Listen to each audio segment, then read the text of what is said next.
한성사고님 좀 어떠 저기 중간고사가 좀 어땠나요? 지금 전반적인 반응을 제가 조사를 해보니까 난이도가 너무 쉬웠다. 이러면 되겠느냐. 뭐 이런 의견이 지배적이어가지고 이거 기말고사 때는 난이도를 확 올려야 되나 지금 고민하고 있습니다. 지금 강현나고님 안녕하세요. 죄송합니다. 접속하는데 좀 시간이 좀 걸렸습니다. 아니요. 근데 요번 학기에 처음 뵙는 것 같습니다. 라이브 강의실에서. 예, 죄송합니다. 많이 바빴습니다. 많이 정말, 바쁘시면 좋은 정말 거죠. 바빴습니다. 예. 뭐 사고 나서 바쁘고 그런 건 아니잖아요. 그죠?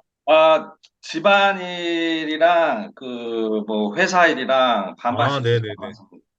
중간고사는 잘 보셨다고 소문이 자자하던데. 아니, 못 봤는데요. 정말 못 봤습니다. 못 봤습니다. 어, 정말 못 봤습니다. 예. 네, 뭐 죄송합니다. 그래도 뭐 기본적으로 기본기가 있으신 분들이니까. 한성 사모님은 좀 어떠세요, 요새? 그러니까 저요? 연휴도 길었잖아요, 되게. 연휴가 길고 이러다 보니까 아무래도 좀 뭐랄까.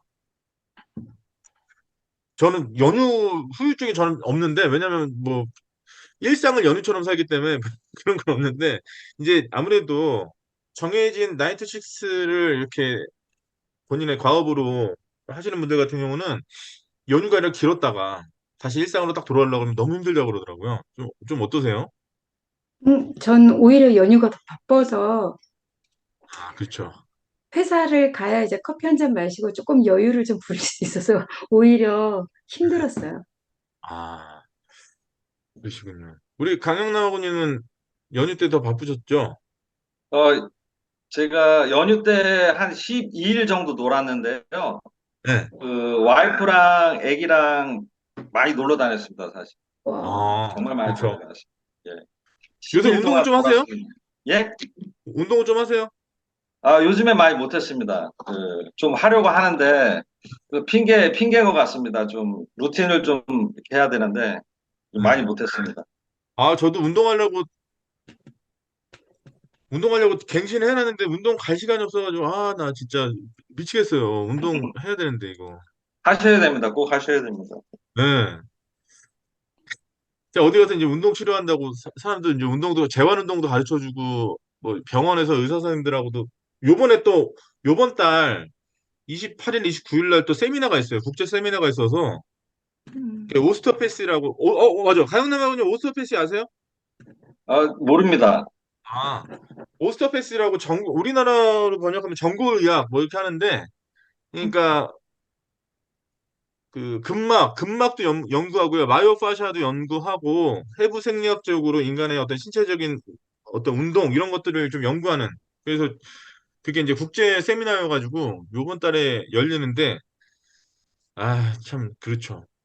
이 그런 뭐 재활 치료 같은 것도 막 하다 보면은 근데 정작 내가 운동을 못 해가지고 내 몸 컨디션이 별론데 이거 내가 어디 가서 누구한테 지금 컨디션을 뭐 어떻게 이게 참 모순 같기도 하고 그런 생각이 들어서 그래서 사실은 요새 좀 약간 기분이 나빠요. 체중이 좀 빠지는 것 같아서 항상 한 120kg대를 유지하고 있었는데 지금 좀 빠진 것 같고 이게 참 기분이 좀 묘해요. 교수님, 제 마음을 아시겠네요. 제가 지금 뼈만 남은 상태거든요, 정말. 뼈가 남았다고요? 뼈만 남은 상태입니다. 뼈만 남은 상태라고 그러고. 네, 그렇게 아무도 그렇게 생각 안 말씀하시니까, 예, 하니까요. 예. 그거는 걱정 안 하셔도 돼요. 누구도 그렇게 생각, 저도 제가 지금 이렇게 얘기했을 때 지금 이종근 하고님이나 한성수 하고님 저 바라보는 눈빛 보셨죠? 어떻게 저렇게 얘기하냐.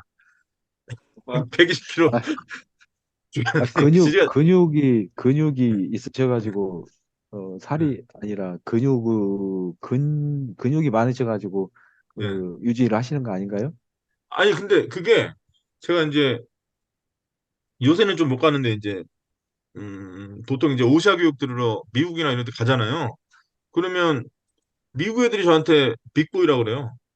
어, 미국 애들이 저보다 이게 그쵸. 저보다 큰 애들이 많지는 않아요. 실제 가보면 저도 아무튼 뭐 그렇습니다. 그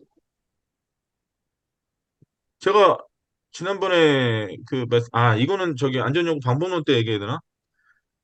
칼럼을 넘겼어요. 지난주에 하나 또 써가지고. 근데 이제 그게 그거 관련해서도 좀 얘기하면 좋을 것 같아가지고 그거는 안전요구 방법론 라이브 강의 때 얘기하기로 하고 그건 이제 안전심리 관련된 부분이니까 지난번에 이제 한성수 사고님이 계속 궁금해하셨던 부분을 좀 얘기를 해야 될 것 같아요. 그죠? 위험성 평가 관련해가지고 이제 고시도 저기 바뀌었고 네. 교수님 있잖아요. 네. 저는 아직 이런 현장 쪽에 있지는 않거든요. 네. 근데 이야기를 들을 때, 음, 그러니까 큰 카테고리, 작은 카테고리 이렇게 그 많이 말씀하신 게 이제 산업법하고 네. 중대재해처벌법 이렇게 비교해서 보통 이 말씀 많이 하시잖아요. 네네네. 근데 저저번 주에 들었을 때 네. 그 산업법 같은 경우에는 그냥 위반만으로도 처벌이 되고 네. 중대재해처벌법은 그 확실한 결과라고 해야 되나요? 그게 결과 있어야만 발생이 처벌, 돼야 처벌될 수 있다. 네. 그렇게 이렇게 정확하게 비교 문구를 해서 주시니까 되게 이야기가 사실은 모르는 저한테는 훨씬 더 네, 낫더라고요. 네, 네, 그리고 이렇게 그러니까 이쪽 계통에 계시는 분들하고는 하고 얘기하면 바로바로 다 알아들으시는데 저는 사실 그러니까 단어는 알아들었지만 매치는 사실 잘 안 되더라고요. 네, 네, 그 위험성 평가라는 것도, 그거 자체가 무엇을 의미하는지는 알거든요. 네. 그래서 혹시 앞으로 한 번 혹시 시간이 되시면 산업법하고 중대재해처벌법하고 다른 점이 분명히 있을 것 같거든요. 공처법하고 산업법이요? 네, 두 많죠. 개가, 되게. 네, 어, 네. 그런 거에서, 뭐 실전에서 이거 정도는 꼭 이렇게 알고 넘어가는 비교가 되는 것들이 있으면 그거 한 번만 찝어주시면 안 될까요? 그 어, 생각을 사실 했어요.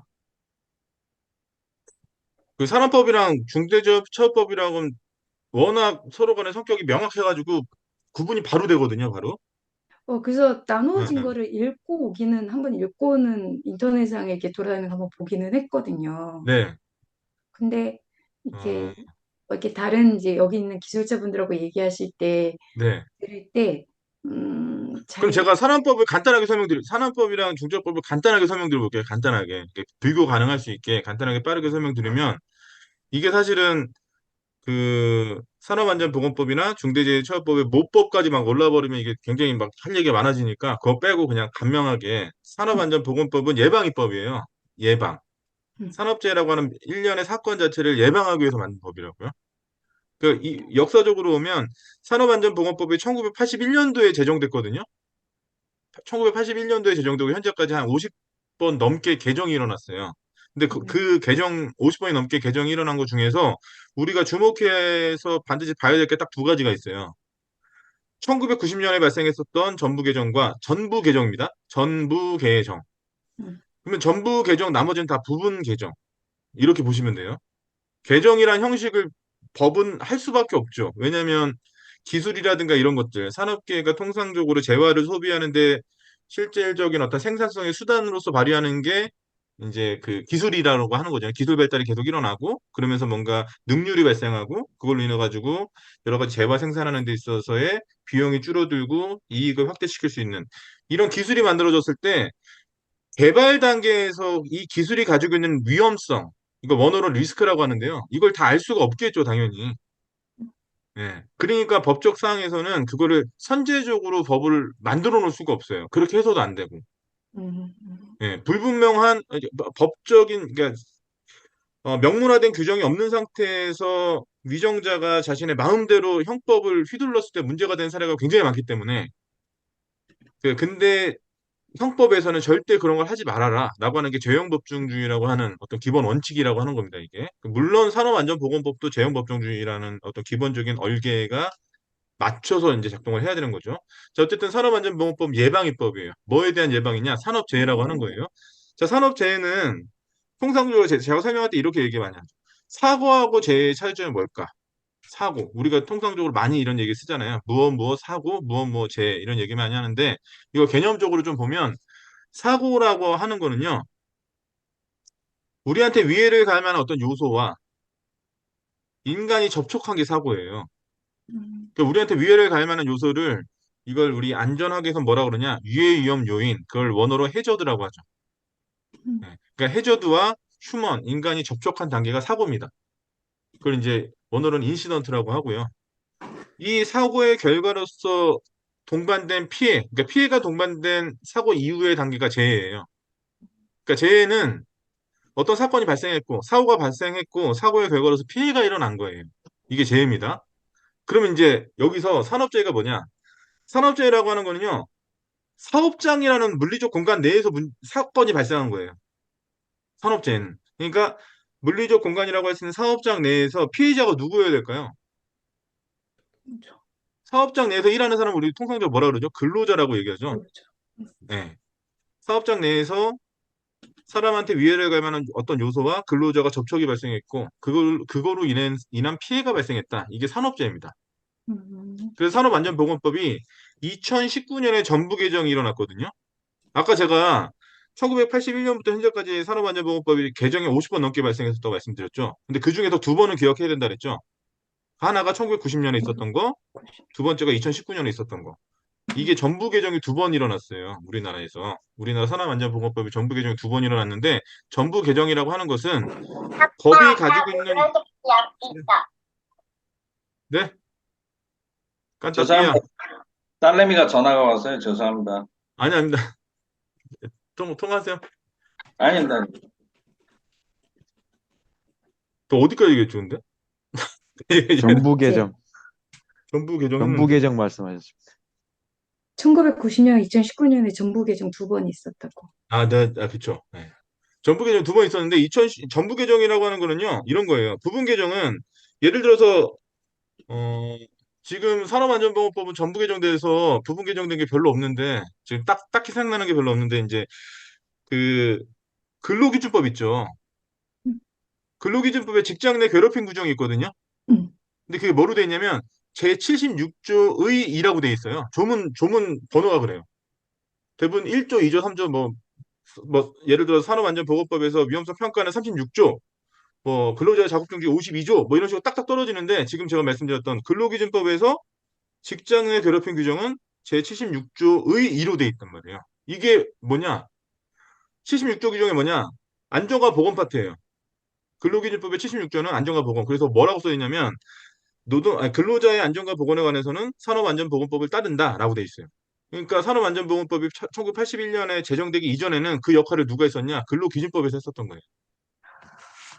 근데 76조에서 10개의 규정을 갖고 조문을 가지고 규율을 하다가 81년대 산업안전보건법이 떨어져 나가면서 독립법이 됐고요. 완전 독립된 건 1990년입니다. 그래서 제가 아까 산업안전보건법 전부 개정 두 가지는 반드시 알아놔야 된다고 하는 게 1990년에 있었던 1차 전부 개정, 그 다음에 2차 전부 개정은 반드시 알아야 돼요. 근데 왜 그러냐면 전부 개정이라고 하는 거는요, 법을 구성 자체를 완전히 다 바꿔버리는 거예요. 그 웬만하면 하지 않아요. 전부 개정이라고 하는 건. 실제로 산업안전보건법과 같이 우리나라의 산업법과 같이 사업장의 산업재해를 예방하기 위한 입법이 각 나라에 다 있단 말이에요. 예를 들면 일본에는 노동안전위생법이 있고 미국에는 오샤라고 하는 Occupational Safety and Health Act라는 게 있고 그 번역하면 그냥 산업안전보건법입니다. 또 영국에는 사업장에서의 보건안전법 이런 식의 다 산업안전보건법의 예방입법을 가지고 있는 법들이 각 나라에 다 있어요. 근데 각 나라에서는 우리나라를 제외한 각 나라에서는 전부 개정이 일어나지 않아요. 전부 개정을 하지 않아요. 우리나라에서만 두 번이나 했어요. 이제 그 이유에 대해서 설명드리려고 제가 이렇게 어떻게 보면 어그로를 많이 끄는 건데 전부 개정이 2019년에 발생했을 때 가장 첫 번째로 손댄 게 있잖아요. 뭘 손댔냐면 법의 보호 대상을 확대시켰습니다. 산업안전보건법의 보호 대상을 확대했어요. 그러니까 2019년 이전에는 산업안전보건법이 전부 개정되기 전인 2019년 이전에는 산업안전보건법에서 보호하고자 하는 보호 대상 자체가 근로자였어요. 음, 이 근로자 규정은 어디서 가져왔냐? 근로기준법에 있는 걸 그대로 가져왔습니다. 근데 2019년 전부 개정이 되면서 법의 보호 대상이 확대됐죠. 근데 지금 현재는 뭐라고 돼 있냐? 산업안전보건법 제1조 목적사항에 보면 노무를 제공하는 사람이라고 돼 있습니다. 노무를 제공하는 사람이라고 하는 거는 기존의 근로자에다가 특고 종사자가 14종이 합쳐져서 새롭게 만든 개념이에요. 산업안전보건법에서. 그러니까 그럼 그게 왜 노무를 제공하는 사람이라고 하는 이 보호 대상을 왜 확대했냐라고 하면 이런 거예요. 일하는 행위 양태는 근로자랑 똑같은데 근로자성을 입증 못하는 사람들이 생기기 시작한 거예요. 그러니까 근로자성이 입증을 못하면 산업안전보건법에서의 산업재해를 예방하는 이런 규정들을 적용을 못하겠죠. 보호를 못하죠. 근데 일하는 양태는 근로자랑 똑같죠. 부당하잖아요. 이상하잖아요. 음. 그 대표적인 것들이 그러니까 이제 노무제공자들 이 사람들을 이제 처음에 2019년에 전부 개정됐을 때는 9종을 데리고 들어왔었고 지금 현재는 14종이고 그 기준은 산업재해보상보험법에서 규정하고 있는 특구종사자 이걸 가져와서 이제 규정하고 있거든요. 여기까지 됐죠. 네. 그럼 근로자를 입증하기 위해서는 세 가지가 되게 중요해요. 근로자를 입증하기 위해서 첫 번째가 임금을 받아야 되고 그러니까 명칭과 상관없이 임금을 받아야 되고 사업장에서 노무를 제공해야 된다. 이 세 가지 규정이 입증이 돼야 근로자인 거예요. 그러니까 특구종사자 14종이 새롭게 들어왔다는 것은 이 14종에 있는 사람들은 이 세 가지 규정 안에 뭐 하나가 만족이 안 되니까 근로자성이 입증이 안 되기 때문에 기존의 산업안전보건법 자체가 적용이 안 됐던 거죠. 제가 이 얘기를 자꾸 왜 드리냐면 이런 기본적인 바탕을 안 깔아놓으면 중첩법을 비교했을 때 이해가 안 가요, 하나도. 그래서 설명드리는 겁니다. 그러니까 산업안전보건법이 2019년에 전부 개정됐을 때 법의 보호 대상을 확대했고 또 그때 당시에 또 강화된 부분 중에 하나가 도급 관련된 부분이 굉장히 강화됐어요. 산업안전보건법 2019년에. 제가 어디 가서 이제 산업안전보건법 강의할 때 제가 그런 얘기 하거든요. 산업안전보건법은 근로기준법 같은 경우는 5인 미만 사업장은 아예 적용 대상이 아니거든요. 아예 빠졌거든요. 근데 산업법은 전 사업장 다 적용해요. 5인 미만 사업장 같은 경우는 일부를 제외하는 규정이 있다고 하더라도 대부분 사업장을 다 적용합니다. 산업법 자체는. 그러니까 많은 전 산업을 다 다루고 예외되는 사업장이 별로 없다 보니까 법이 가지고 있는 규율해야 될 게 굉장히 많아질 거 아니에요. 어떤 말인지 아시겠죠? 그러니까 법이 조문수 자체가 많아질 수밖에 없어요. 이건 어떤 특징이냐면 우리나라뿐만 아니라 전 세계 산업안전보건법 위상을 가지고 있는 이 법들의 특징이기도 합니다. 방대해요. 굉장히 많아요. 그러니까 예를 들어서 산업안전보건법을 잘 모르는 우리 한성수 학우님 같은 분이 산업안전보건법을 접근해야 되겠다라고 했을 때 기본적인 메커니즘 자체를 모르면 이걸 접근하기 되게 어려워요. 알아야 될 게 너무 많으니까. 그래서 제가 어떤 얘기를 하냐면 자, 산업법을 잘 모르시면 일단 기본적으로 세 개는 꼭 알아놔야 된다. 세 개는 꼭 한번 읽어봐라. 근데 이제 기본적으로 산업안전보건법의 1조부터 13조까지가 총칙 규정입니다. 총칙.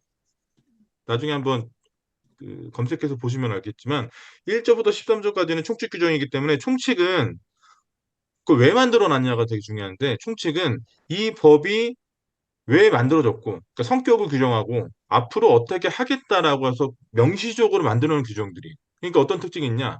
처벌 규정이 없어요. 1조부터 음, 13조까지는 처벌 규정이 없어요. 근데 산업안전보건법은 행정 형벌이 들어가 있는 법이거든요. 벌칙 규정이 있는 법이라고요. 1조부터 13조까지는 그럼에도 불구하고 선언적 의미가 강하기 때문에 벌칙 규정이 적용이 안 됩니다. 14조부터 이제 벌칙 규정이 적용되는데 그럼에도 불구하고 산업안전보건법에 뭐야 이거? 잘못 눌렀네. 네? 아닙니다. 이거 제가 하는 건가요? 이 아, 뭐야? 제가 했습니다. 예, 화이트보드를 하려고 그랬는데 교수님 거였네요. 예. 어떻게 하는 거예요? 누르니까 되게 신기해. 되던데요. 화이트보드 누르니까 되던데요. 저는 이게 와이프드가 메모가 어디 되는 있죠? 그 여기 하단에 보시면 오른쪽 아, 와이프드 있네요. 아, 야, 씨, 이런 것도 있었네. 예, 야, 그럼으로 인해서 또 뭐 어디까지 얘기했는지 까먹었습니다. 어디까지 얘기했죠? 총칙. 산업법은 1조에서 아, 13조까지 처벌 규정이 없고, 총칙이에요. 이제 봐야 될 거 좀 중요하게 봐야 될 건 일단 그런 거죠. 산업안전보건법 어떤 식으로 구성되어 있냐면 해당 조문을 보면 다 뭐라고 되어 있냐? 주어가 사업주로 되어 있어요, 대부분. 물론 그렇지 않은 것도 몇 개 있지만 대부분 사업주라고 되어 있고요. 서술어가 하여야 한다로 끝납니다. 그 말인즉슨 이 법에서 의무를 부과하고 있는 대상 자체의 사업주라고 한정해서 생각해 볼 수 있고 사업주한테 어떻게 하고 있는 거냐? 명령하고 있는 거예요. 해라, 하여야 한다. 이걸 법적인 용어로 뭐라 그러냐? 자기 의무를 줬다 이렇게 얘기해요. 작위. 그래서 산업안전보건법 위반했다 그럼 다 뭐가 되냐? 부작위 범위 돼요. 부작위라고 하는 건 해야 되는데 아무것도 안 한 걸 얘기하는 거예요. 그래서 얼마 전에 그거 기억나시죠? 남편하고 놀러 갔는데 남편이 계곡에서 다이빙 했는데 구하지 않아가지고 사망했죠. 그 사람 얼마 아, 전에 대부분 무기징역 확정됐잖아요. 이은혜 사건. 이은혜. 그 사람이 처음에 기소됐을 때 죄명이 그거였어요. 부작위에 의한 살인죄였어요. 여기서 말하는 부작위가 구해야 되는데 아무것도 안 했다는 거죠. 명령이 있어, 그러니까 해야 될 의무가 있는데 아무것도 안 했다. 라고 하는 걸 규정하고 있죠. 그 산업안전보건법은 기본적으로 사업주한테 권한을 위임하고 있어요. 명령하고 있어요. 근데 이 산업법은 사업장 단위로 규율되어 있거든요. 법의 적용 범위 자체 보면 사업장으로 되어 있고 개별 사업장 단위로 규율하는 법이고요. 그러니까 사업주에게 권한을, 그러니까 의무를 부과하고 있지만 사업주가 이 법에 의해서 다른 자들한테 권한을 위임하는 구조로 되어 있는 법이 또 산업안전보건법의 특징이기도 해요. 그래서 산업안전보건법에서 좀 우리가 자세하게 들여다봐야 될 부분이 제2장 부분이에요. 제2장. 제2장 1절이 안전보건관리 체제에 대한 부분이고 제2장 2절이 안전보건관리 규정에 대한 부분이에요. 근데 이 사업자한테 권한을 위임받아서 행위하는 자들이 안전보건관리 체제라고 하는 사람들인데 이종률 하고님 같이 안전보건관리 책임자에 대해서 또 관리 감독자에 대해서 안전관리자, 보건관리자 이런 사람들에 대해서 규율 되어 있는 부분이 제2장 1절입니다. 그러니까 원래 그 의무가 누구한테 있었냐? 사업주한테 있었죠. 근데 사업주가 안전보건관리 체제에 있는 사람들한테 권위를 위임하는 구조로 되어 있는 게 산업안전보건법의 특징이에요.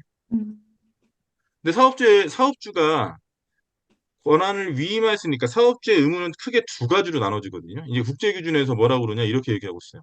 실행 책임과 결과 책임이 있다. 사업주한테. 실행해야 될 책임, 그러니까 산업재해를 예방하기 위해서 행해야 될 책임 자체는 안전보건관리 체제에 있는 사람들한테 위임할 수 있어요. 실제로 그렇게 하도록 되어 있고. 근데 만약에 위임받은 자들이 그 해당 행위 자체를 제대로 이행하지 못해서 산업재해가 발생했을 때는 행위자 자체도 처벌하고, 즉 사업자한테 권한을 위임받은 자들, 그러니까 실행 책임을 위임받은 자들도 처벌하고 관리 책임이 있는 결과 책임을 가지고 있는 사업자도 동시에 처벌하는 규정이 있는 게 산업안전보건법입니다. 음, 그 산업안전보건법의 음, 양보의 규정이라는 게 있죠. 음, 이게 산업법의 기본적인 특징을 되게 빨리 얘기한 거예요. 음, 산업법 이런 법이다. 그래서 산업법은 기본적으로 사업주한테 권한을 묻고 있다. 명령하는 거다. 근데 사업주한테만 묻지는 않아요. 특이하게 산업안전보건법에서 사업주가 해야 될 조치로서 가장 중요하게 얘기하고 있는 것 자체가 38조하고 39조. 나중에 한번 찾아보세요. 38조가 사업주의 안전조치, 39조가 사업주의 보건조치라고 하는 겁니다. 이게 되게 중요한 핵심이에요. 사업주한테 그러니까 명령을 부과한 핵심이고요. 40조에 보면 근로자의 협력 의무에 대해서도 얘기하고 있어요. 그러니까 산업안전보건법 어떤 얘기를 하고 있냐? 사업주도 가장 많은 범주에서 처벌의 대상이기도 하고 근로자도 보호의 대상이면서 처벌의 대상이기도 합니다. 산업안전보건법. 그 이유는 뭐 여러 가지가 있는데 그거 뭐 다 말씀드리긴 좀 그렇고 어쨌든 산업안전보건법 이런 법이에요. 이런 법. 그래서 산업안전보건법 중에서 처벌 규정 있는 법이라 그랬잖아요. 산업안전보건법에서 가장 처벌 규정이 강한 게 167조 1항입니다. 167조 1항에 뭐라고 되어 있냐? 이런 얘기가 있죠. 38조, 39조, 63조. 그러니까 사업주의 안전조치, 보건조치, 도급이나 안전및 보건조치를 위반해서 사람이 사망했다라고 했을 때 7년 이하의 징역 또는 1억 원 이하의 벌금에 처한다라고 하는 게 산업안전보건법 처벌 규정에서 가장 센 거예요. 근데 여기서 근거를 두고 있는 조항이 뭡니까? 38조, 39조죠. 사업주한테 규정하고 있는 정말 중요한 핵심적인 규정이 38조, 39조라는 얘기예요. 그럼 읽어봐야 돼요. 근데 제가 저번에 그런 얘기 했었죠. 산업안전보건법하고 중대재해처벌법하고 가장 큰 차이가 뭐냐? 음, 산업안전보건법은 위반 행위만으로도 처벌할 수 있다. 그러니까 음, 산업안전보건법 제1조 목적이 뭐라고 되어 있냐면 이렇게 되어 있어요. 안전보건의 기준을 확립하고 그다음에 책임의 소재를 방평, 명확하게 해서 산업재해를 예방하고 쾌적한 방, 작업 환경을 조성해서 작업 방평. 노무를 제공한 사람의 안전 및 보건을 유지 및 증진하는 데 그 목적이 있다. 제1조 목적사항이 이거거든요. 산업안전보건법은 산업재해를 예방하는 것도 가장 중요한데 안전보건의 기준을 확립하는 게 정말 중요한 내용으로서 자리매김하고 있는데요. 그 안전보건의 기준 확립이라고 하는 근거 규정이 38조, 39조라고 보시면 돼요. 근거. 그럼 구체적인 조치는 어디 나와 있냐? 해당 법문을 보시면 고용노동부령으로 위임한다고 되어 있습니다. 그 고용노동부령이라고 하는 게 산업안전보건 기준에 관한 규칙이라는 게 있어요. 이렇게 되면 되게 막 이제 헷갈려지죠. 막 모르는 얘기 막 음, 나오고. 여기까지 하겠습니다. 이거는 찾아보셔야 돼요. 찾아보시고 읽어보시고 그래야 이제 어렴풋이라도 이제 이해가 되면 그 다음에 제가 말씀드리면 이제 이해가 될 거예요. 자, 산업보면 이렇게 정리하고 음, 그 어떤 건지 기본적으로 아시겠죠? 사업주한테 명령하는 규정으로 되어 있고 개별 사업장 단위를 규율하고 있고 위임이 가능하고. 근데 그에 반해서 이제 중대재해처벌법을 생각해 보면 중처법은 만들어진 계기부터 좀 그래요. 왜냐면 산업안전보건법이 제가 아까 주어가 사업주로 돼 있다 그랬잖아요. 사업주 처벌이 기본적으로 명시되어 있어요. 근데 중대재해처벌법이 만들어진 계기 자체가 아이러니하게 산업안전보건법에 이 법으로 규율되어 있는 사항으로 인해서 해당 조직의 가장 상위에 있는 죄를 처벌하는 건 너무 어려운 거 아니야? 이렇게 되면 안 되는 거 아니야라고 하는 어떤 문제의식으로 시작됐어요. 어쨌든 처음에. 그렇게 해서 지금 현재 중대재해처벌법은 영국에 있는 법인간시사법을 모법으로 해서 참고해서 만든 법입니다. 2021년도에 제정이 됐고 2022년 1월 26일부터 이제 시행이 됐고 예. 처음에 제정된 순간에 가장 크게 비판받았던 것 중에 하나가 뭐가 있었냐? 중대재해처벌법은 아까 한성순 하고님 말씀하셨던 것처럼 위반만으로 처벌할 수가 없어요. 결과가 발생해야 됩니다. 이 법에서 얘기하고 있는 중대재해가 발생해야지만 돼요. 이 법에서 중대재해는 크게 두 가지로 나눠서 규율하고 있는데 중대산업재해하고 중대시민재해로 규율하고 있습니다. 네, 중대시민재해는 뭐 어쨌든 다른 요건으로 만들어 놓고 얘기해 보면 중대시민재해는 이런 거예요. 관리사의 결함의 주체인 공중이용시설이나 공중교통수단이나 원료나 제조물의 관리상의 결함에 의해서 중대재해가 발생했을 때 강력하게 처벌하겠다라고 하는 거예요. 피해자가 시민일 때 중대시민재해 요건이 성립이 되는 것이고 우리가 소위 말하는 이런 형법의 적용이 규정되기 위해서는 범죄가 성립되어야 되는데 범죄가 성립되기 위한 세 가지 조건, 구성 요건의 해당성, 위법성, 책임성 이 세 가지가 만약에 조각되지 않고 다 그대로 구성이 됐다라고 했을 때 범죄가 성립되는 것이고 그냥 해당 법령의 처벌 규정을 그대로 적용한다라고 하는 것 자체도 중대재해처벌법이 실제적으로 운영되는 기본 전제 조건 중에 하나거든요. 근데 중처법은 굉장히 재밌는 게 이런 부분이 있어요.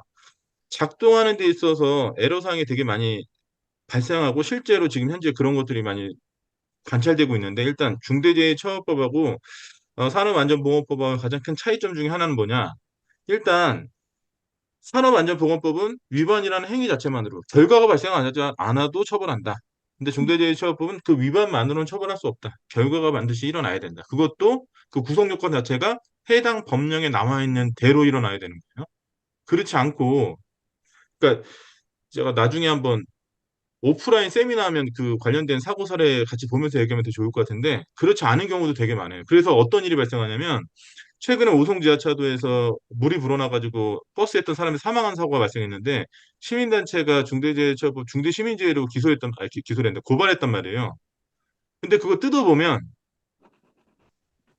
그게 적용이 될까라고 했을 때 적용되기 힘들다라고 하는 겁니다. 그건 나중에 한번 오프라인에서 그 사고 사례 관련돼서 구성 요건부터 해가지고 같이 보면 되게 좋을 것 같고 자, 또 다른 거 하나는 중대재해처벌법이 아직까지 좀 논란이 되고 있는 것 중에 하나가 뭐냐면 중대재해처벌법은 책임을 져야 될 수규자로서 누굴 얘기하고 있냐면 경영 책임자라고 딱 특정하고 있어요.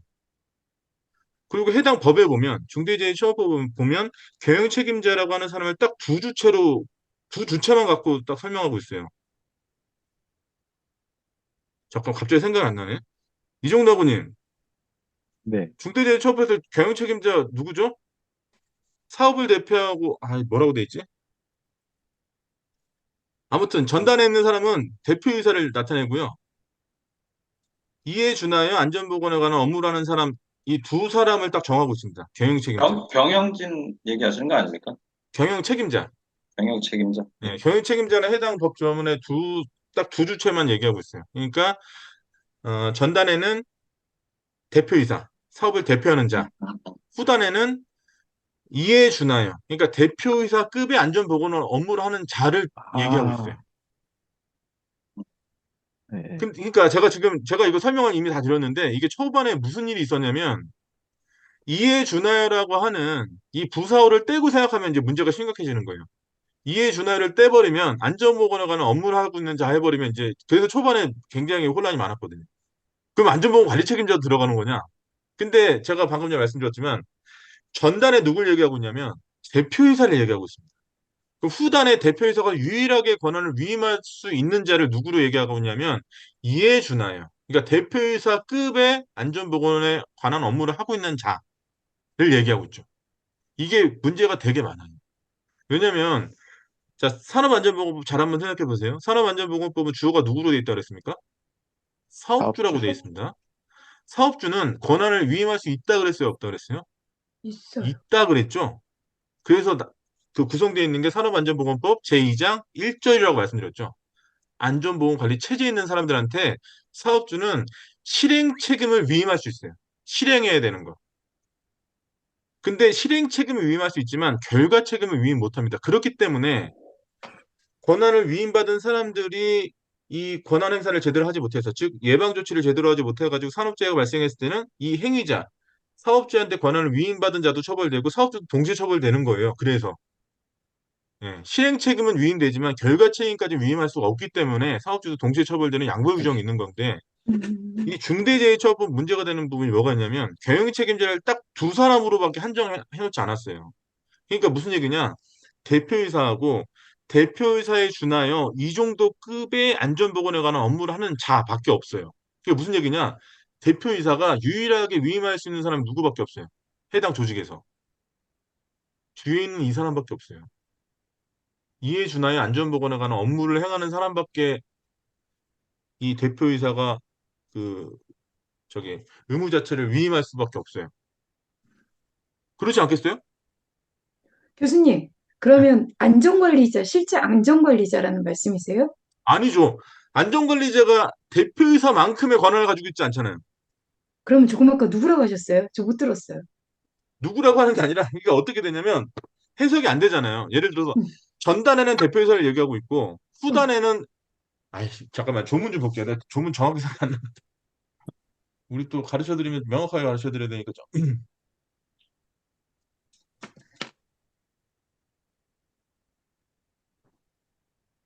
국가법령정보센터 들어가셔서 중대재해처벌 찾아보시고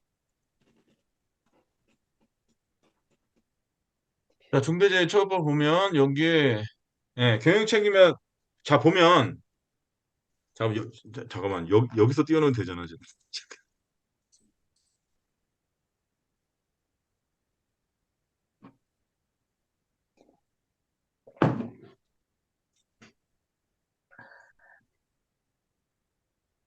자, 제가 공유하겠습니다. 음,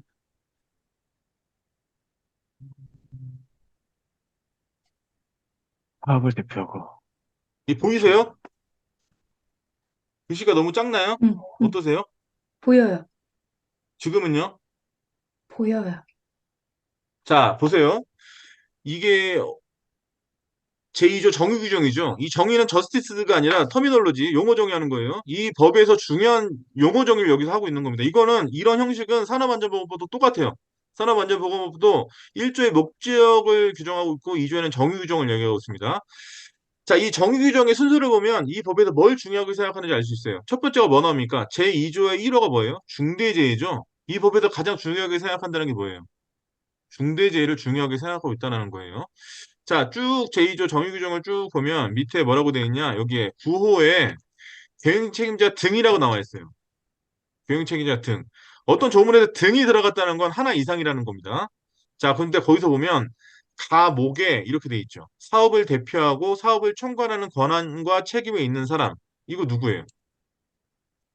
대표죠. 그래서 이게 누가 봐도 이건 대표이사예요.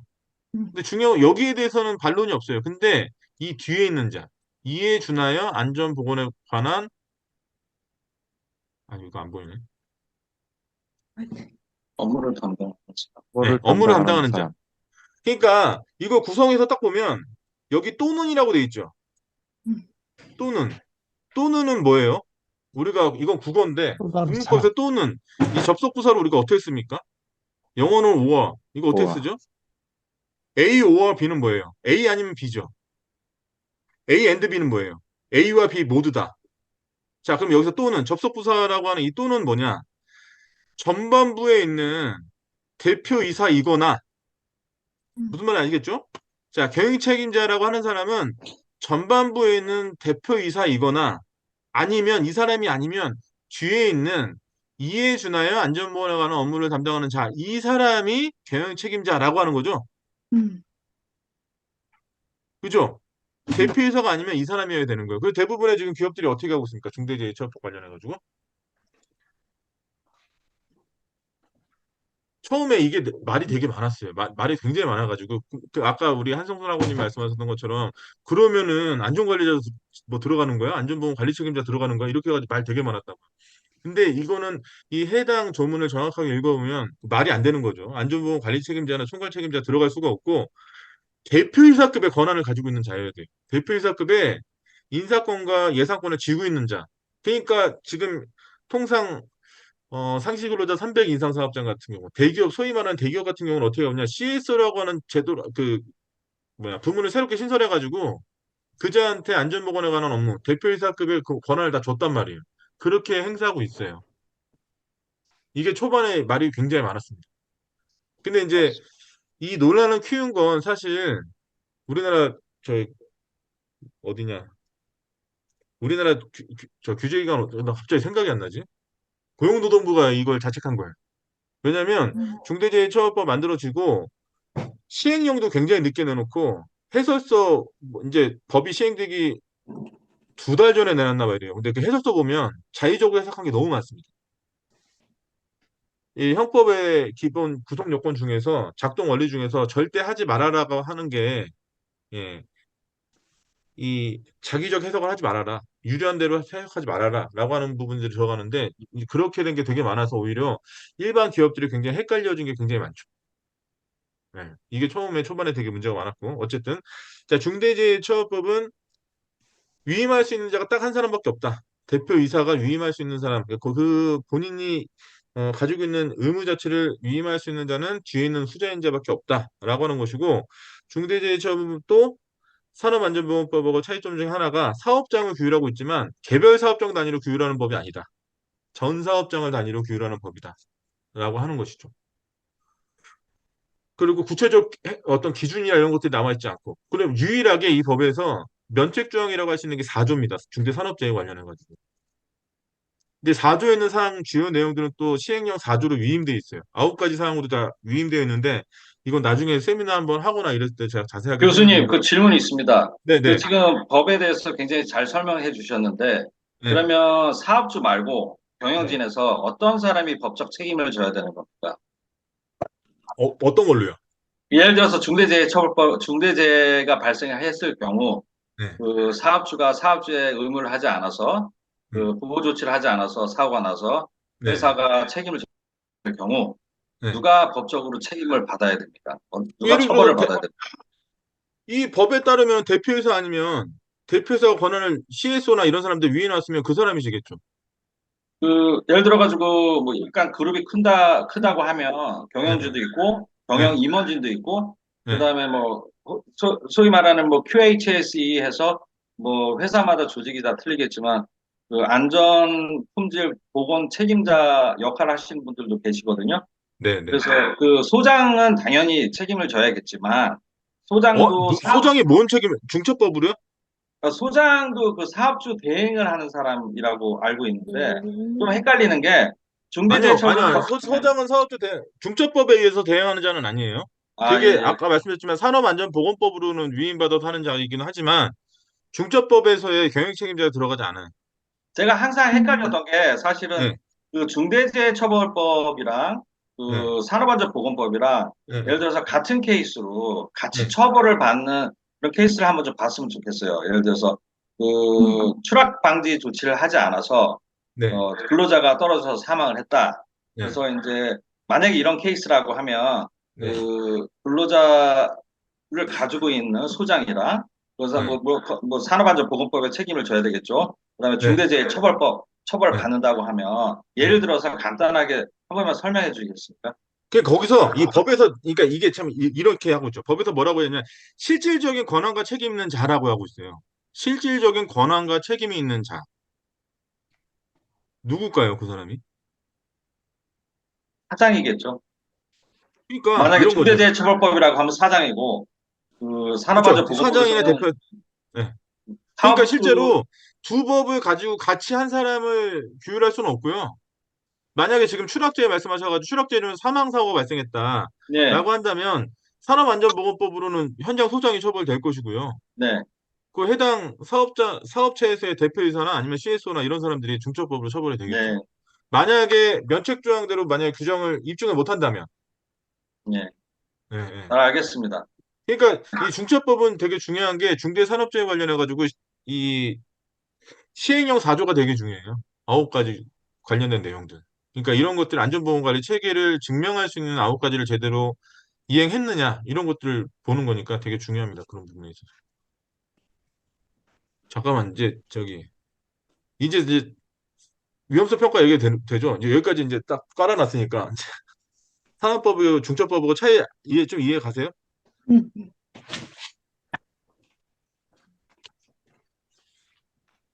이제 중처법으로 넘어가야 되는데, 좀 중처법이란다. 자, 산업법이랑 중처법 차이는 아시겠죠? 이게 네, 어떤 식으로 네, 작동하는지 아시겠죠?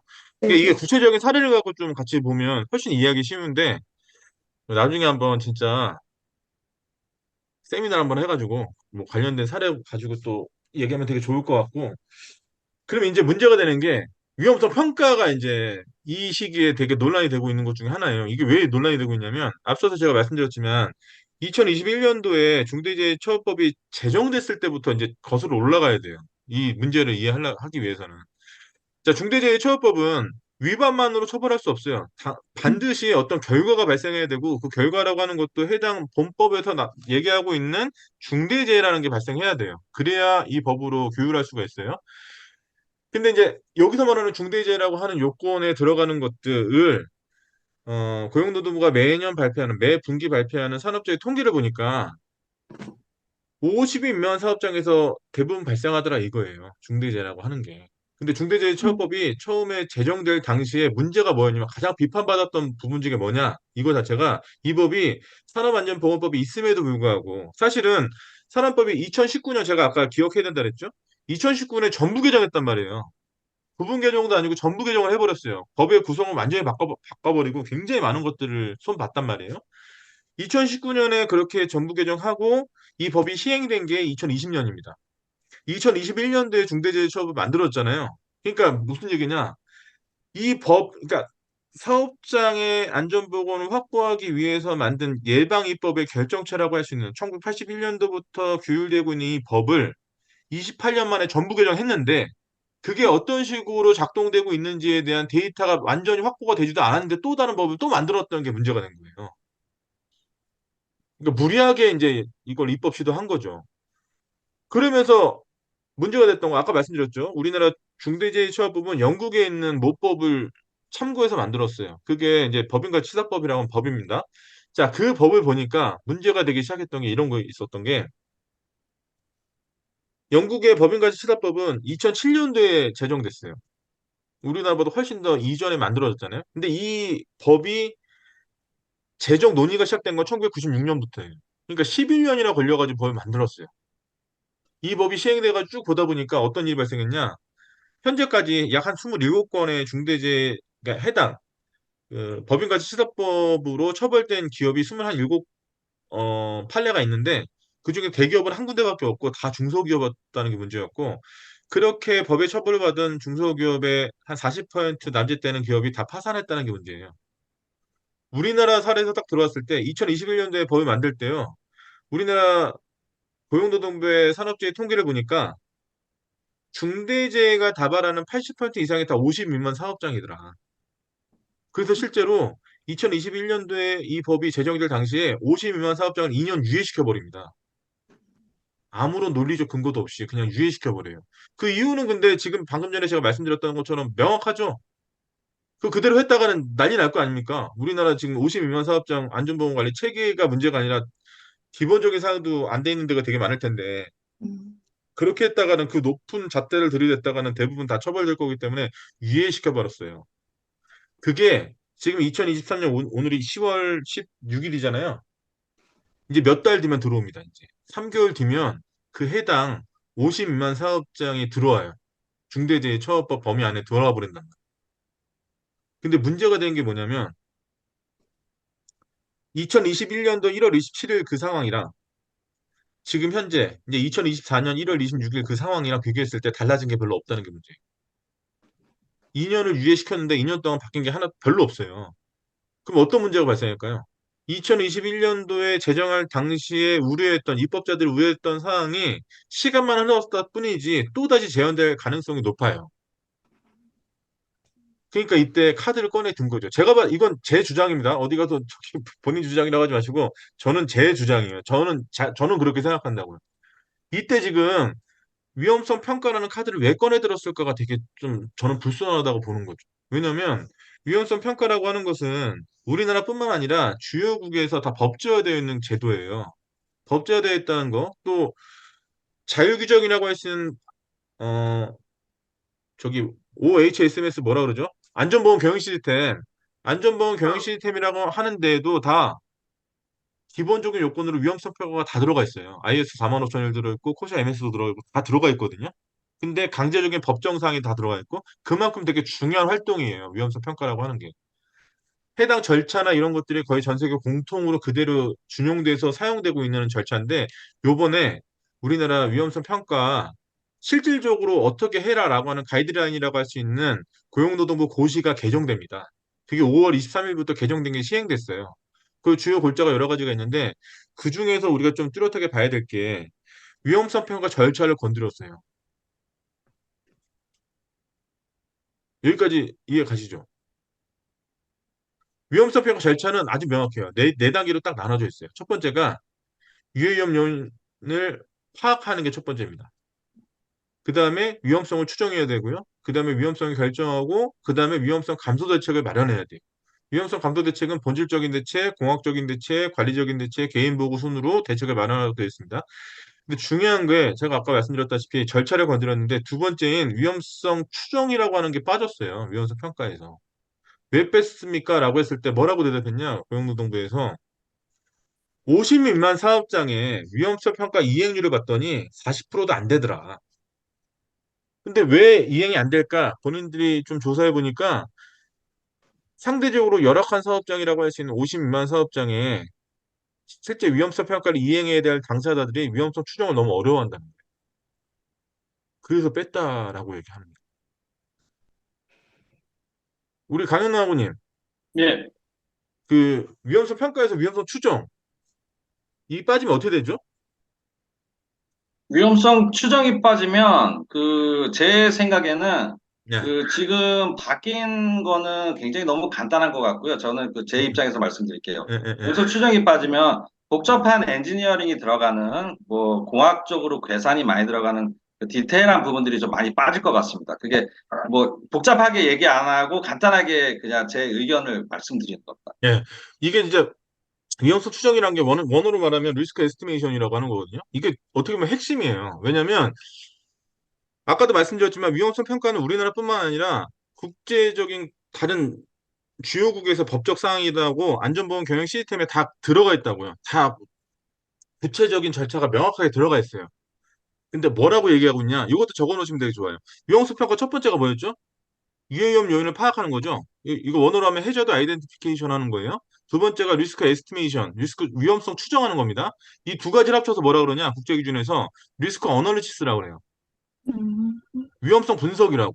위험성 분석을 해야 그 다음 단계를 뭐 하는 거죠? 리스크 이밸루에이션. 위험성을 결정할 수 있어요. 위험성 결정이라고 하는 건 이런 거죠. 우리 사업장에 있는 위험성이 이렇게 많은데 이거 자체 이렇게 남겨놓는 것 자체가 안전한 거야, 위험한 거야? 이거 결정하는 거예요. 음, 해서 수용할 수 있어? 그 안전이라고 하는 국제적인 개념이 뭐예요? 정의가. 프리덤 프롬 리스크 위시스나 톨러러블 허용할 수 없는 위험이 없는 상태잖아요. 그러니까 내가 위험성 평가를 했어요. 처음에 유해염 요인을 파악하고 위험성 추정해서 리스크 어널리시스를 했단 말이에요. 분석을 했어요. 그랬더니 나온 것 자체가 이거 위험해. 야, 그럼 위험성 감소 대책을 마련해야 되잖아. 라고 했을 때 이 위험하라고 하는 안전하냐 위험하냐 라고 하는 기준점이라고 할 수 있는 위험성 결정이라고 하는 요소가 결국 뭐 갖고 하는 겁니까? 위험성 분석 갖고 하는 거예요. 위험성 분석이라고 하는 건 유해위험 요인을 파악하고 위험성을 추정하는 거 두 가지를 합쳤을 때 위험성 분석이라고 하는 거예요. 근데 이 위험성 분석 안에서 위험성 추정을 빼면 이게 위험성 분석입니까? 위험성도 분석 안 하고 어떻게 우리가 위험성 결정을 하죠? 이거 되게 애매해지는 겁니다. 그리고 우리가 안전심리에서 제가 설명드렸던 바와 같이 위험성은 사라질 수 없잖아요. 세 가지로 설명했죠, 제가. 위험성이 사라질, 위험성이 절대 사라지지 않는 이유. 첫 번째, 위험성을 없애려고 하면 또 다른 위험성이 생긴다. 음, 그때 예를 들었던 게 스크린도 예를 들었고, 음. 또 효율을 높이면 위험성은 덩달아 커진다. 뭐 KTX나 아니면 전기차 사례 갖고 얘기했고. 그다음에 우리한테 심리적인 기제로서 위험성 항상성이라는 게 있다. 리스크 항상성이라고 그 제가 설명했죠. 그래서 그 제럴드 와일드라고 하는 사람이 이론을 덧붙여가지고 설명 초반에 나오죠 이건 위험성 항상성이라고 하는 건 이런 기준 때문에 위험성은 사라지지 않아요. 근데 위험성은 더더군다나 어떤 특징을 가지고 있냐? 안 보여요. 사라지지도 않는데 안 보입니다. 그러니까 어떤 문제가 발생하죠? 사람마다 위험성을 평가하는 기준 자체가 어때요? 다 달라요. 위험성 평가는 한마디로 말하면 눈에 보이지 않는 이 비가시적인 위험성을 객관화시키는 과정이에요. 최대한 객관화시켜야 돼요. 사업장에서 일하는 사람들이 저마다 가지고 있는 위험 감수성이 다르기 때문에 이 위험 감수성의 수준 자체를 최대한 객관화시켜서 맞추는 게 중요한 거예요. 근데 지금 우리나라에서 지금 1년에 어떤 과정을 거쳐가지고 뭐야? 1년의 과정을 거쳐가지고 하고 있는 지금 위험성 평가라고 하는 이 고시 자체가 어떤 맥락도 없이 어떤 근거도 없이 절차를 이렇게 그냥 본인들 마음대로 바꿨다는 게 가장 큰 문제고 이렇게 됐을 때 가장 큰 문제가 뭐냐 아까 강영란 학원님 말씀하셨던 것처럼 이러면 저는 하향 평준화 된다고 생각합니다. 이렇게 되면 간단해지는 게 문제가 아니에요. 그러니까 이게 그거랑 똑같은 얘기죠. 이행률이 중요합니까? 제대로 하는 게 중요합니까? 나는 저는 그거에 대해서 판단은 뭐 각자 알아서 하시는 게 중요한 것 같고 그래서 제가 2주 전에 우리나라 산업안전보건법에서 정말 이건 개선이 아니고 개악이라고 하면서 제가 말씀드렸던 부분 중에 하나가 14조 사항 말씀드렸었죠. 대표이사한테 이사회 보고하고 승인받는 거 음, 말씀드렸잖아요. 뭐가 중요하냐고. 이사회 보고받고 승인받는 게 중요한 거예요? 제대로 그거에 맞게 이행하는 게 중요한 겁니다. 이행하는 게 중요한 거죠. 근데 이제 이런 부분들에 있어서 지금 1년의 과정들을 보면 제가 그래서 그렇게 비판하는 거예요. 이건 진정성도 없다. 이거. 단순하게 그러니까 그 위험성 평가라는 제도 자체가 50만 사업장에서 이행률이 높으면 사고가 안 나냐? 그게 아니라는 얘기죠. 그러면서 지금 이런 어떤 이거 근데요 저기요 이거 다 제 개인 생각이니까 제 개인 생각이에요. 어디 가서 저는 제 개인 생각 여러분 말씀드리는 거고 이 판단은 제가 말씀드렸던 이 근거들 들어가서 여러분들이 확인해 보시면서 여러분들도 한번 판단 한번 해보시라는 얘기. 저는 이렇게 생각하니까 이런 논리를 피는 건데 여러분 생각에서는 그 다를 수도 있는 거죠. 예. 근데 이런 건 좋은 것 같아요. 아, 이렇게 생각할 수도 있구나. 아, 저런 논리를 가지고 있을 수도 있구나. 그걸 참고해서 여러분들의 어떤 생각을 더 두텁게 만드는 게 이게 우리가 학습하는 사람들의 과정이라는 생각이 들고 그러니까 이런 것들을 쭉 봤을 때 산업안전보건법 전부 개정된 상황부터 시작해서 중대재해처벌이 만들어졌는데 이게 현재 작동이 안 되는 부분들부터 해가지고 새롭게 위험수평가 고시가 바뀌었는데 이게 어떤 논리적 맥락도 없이 이런 식으로 가는 것 자체가 정말 뭔가 관리 감독의 주체로서의 우리나라 규제기관의 안전문화 수준 자체가 저는 굉장히 낮다고 생각하는 거죠. 이 사람들이 가지고 있는 이 현장에서의 안전이라고 하는 것들, 이 관리라고 하는 것들을 바라보는 어떤 수준 자체가 되게 낮다. 잘 될 리가 없다. 뭐 이렇게 저는 애써 비판하고 있는 겁니다. 이해되셨어요? 혹시 한성훈 아버님? 네, 네, 이렇게 쭉 이렇게 뼈대를 잡아주시니까요. 네. 훨씬 저저번 주 얘기하신 게 무슨 얘기인지 네, 그 네, 안에 이렇게 맥락이 들어오는 것 네, 네, 같아요. 네. 그래서 그러니까 이 여기서도 제가 네, 뼈대가 글로 보는 거랑 네. 예시 뭐 이렇게 그림이든 사파문 넣어서 이렇게 해주는 거랑 확실히 이해도는 다른 것 같아요. 훨씬 좋아요. 그러니까 나중에 이제 사례 갖고 그러니까 음, 오프라인 세미나 할 때 제가 사례 갖고 설명하면 그때는 이게 빵빵 될 거예요. 음. 그렇지, 저거 맞아, 저거 이상한 거 맞아. 막 그러네. 요즘에 또 판례 막 나오고 있는 거 있는데 그거 갖고도 이제 또 나중에 한번 시간 되면 같이 한번 얘기하시면 되게 좋을 것 같고. 네. 시간 또 다 됐네요. 오늘도 혼자 얘기 다 해가지고 이게 서로 얘기를 주고받아야 되는데 이게 말 한 번 시작하면 이게 아, 재미없습니다. 재미없다고요? 네. 네, 어쩔 수 없습니다. 재미없어도. 아니 누가 그런 얘기 하더라고요. 우리 온라인 강의 들을 때 보통 통상적으로 1.2배속에서 1.5배속 정도 해서 듣는데 교수님 강의는 1.2배속 했다는 도대체 뭔 소리 하는지 알아들을 수가 없어서 맞아, 맞아. 0.8배속으로 하든가 이렇게 듣는다고. 너무 빠르다고. 근데 이제, 나름대로 여러분들한테 양해를 구한다면 전달할 내용은 되게 많은데, 이거를 그냥 정배속을 했다가는 이게 2시간 다 넘어갈 것 같아가지고, 안 되는데. 그래서 막 하다 보니까 막 말이 빨라진다고 변명을 합니다. 아무튼 오늘도 고생 많으셨고요. 예. 이종래 학원님 다음 시간에 칼럼 제가 쓴 거 보여드리면서 또 설명 좀 한번 드릴게요. 오늘 네, 고생 많으셨습니다. 감사합니다. 수고하셨습니다. 감사합니다. 감사합니다. 네, 감사합니다. 수고하셨습니다. 네, 안녕히 수고하셨습니다. 계세요. 수고하셨습니다. 네.